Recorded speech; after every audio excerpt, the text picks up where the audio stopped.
Teraviljade kasvuks on tähtsad 13 toiteelementi. Neist 3, lämmastik, fosfor ja kaalium, on kõige tähtsamad ja seetõttu nimetatakse neid põhitoiteelementideks. Neid ja ka teisi toiteelemente saame mulda viia mineraalväetiste või orgaaniliste väetistega.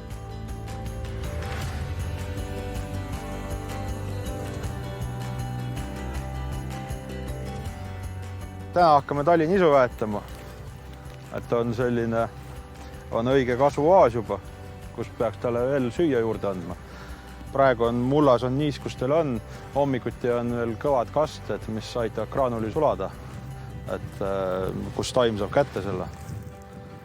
Väetise norm oleneb, põldude lõikes erineb, et kõik oleneb sellest, mis on tal eelvili olnud.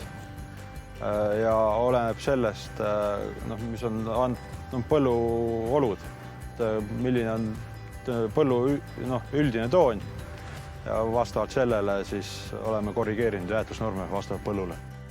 Väetuse normi muutmine kõik käib elektrooniliselt läbi külviku juhtpuldi. Kalibreerima peab siis, kui on see teine väetise mark, siis tuleb kalibreerida uuesti. Aga kui on sama väetis, siis saab ainult normi muutmisega hakkama. Siin on väetise külviku kõige tähtsam tööorganid, et üks laba on lühike, teine on pikem, nagu näete. Siin pikk laba viskab tehnoradade keskele, kaugemale ja lühike laba viskab siis traktorile lähemale väetise külvikule.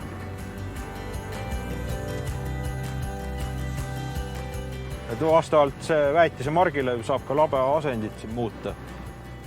Et mõni väetis lendab paremini, mõni ei lenda nii hästi, siis seda saab korrigeerida laba asendiga. Ketaste liikumise kiirus on kogu aeg sama.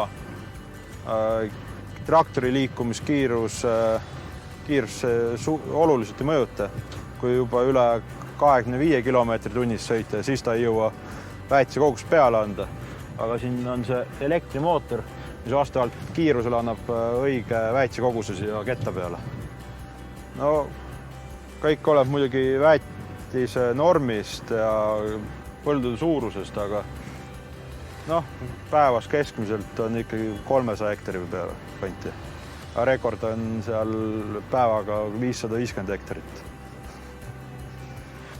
Külviku punker on meil 8 tonni.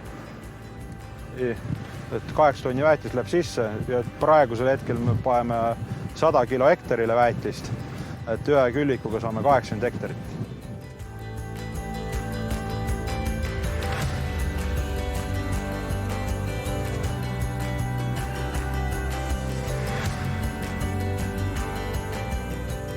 Külvi järgselt antakse põllule peamiselt lämmastikväetisi.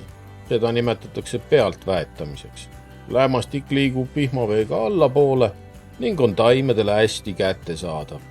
Kasvuajal antakse ka juurevälise ehk läheväetisena mikroväetisi. Lisaks külvijärgsele väetamisele võib väetamine toimuda külvieelselt või külviaegselt, mida näeme külvi tutvustavas videos. Väetamise puhul tuleb hoolikalt jälgida nõudeid ja norme. Efektiivne väetamine aitab vähendada reostuskoormust keskkonnale.